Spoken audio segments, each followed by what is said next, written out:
पाठ 11। विकलांग नहीं, दिव्यांग हूँ मैं। तैयार हो गए बेटा? समय से पहुंच तो जाओगे? हाँ पापा, चयन तो हो ही गया है। आज तो बस प्रार्थना सभा में नामों की घोषणा होनी है। तुम्हें तो हेड बॉय बनना ही था। तुम जैसा प्रतिभाशाली भला और कौन है कक्षा में। और फिर लिखित परीक्षा में भी तो तुमने पूरे अंक प्राप्त किए हैं। हाँ पापा, प्रधानाचार्य जी भी मुझसे बहुत प्रभावित हैं। चलो अब जल्दी जाओ, देर करना ठीक नहीं। स्कूल में छात्र संघ के सदस्य तापस से बात करते हुए। छात्र संघ में तुम्हारा स्वागत है।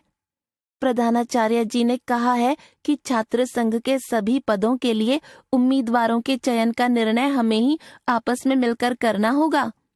तो फिर इसमें सोचना ही क्या है, सचिव का पद तो मुझे ही मिलना चाहिए। हैरानी से। लेकिन नियम तो यह है ना कि जिसने लिखित परीक्षा और साक्षात्कार में सबसे अधिक अंक प्राप्त किए हैं उसे ही सचिव का पद दिया जाएगा। इस हिसाब से तो तापस ही सचिव पद के लिए सबसे योग्य उम्मीदवार है। तापस कैसे हो सकता है? वह सामान्य छात्र नहीं।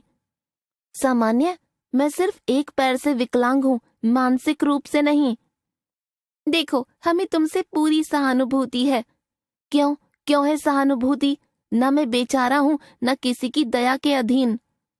बिना व्हीलचेयर के तुम एक कदम भी नहीं चल सकते, और अकड़ इतनी। बुरा मत मानो तापस, जरा ठंडे दिमाग से सोचो। यह बहुत भागदौड़ वाला काम है। मैंने स्कूल की हर प्रतियोगिता में इनाम जीते हैं, वाद विवाद हो या संगीत या फिर चित्रकारी। तो फिर कक्षा मॉनिटर ही बन जाते। छात्र संघ में शामिल होने क्यों चले आए? अपने स्कूल को आगे बढ़ाना मेरा जुनून है। और फिर किसी अध्यापिका ने कभी नहीं कहा कि तुम अपूर्ण हो। देखो, छात्र संघ का कमरा कितना शानदार बना हुआ है।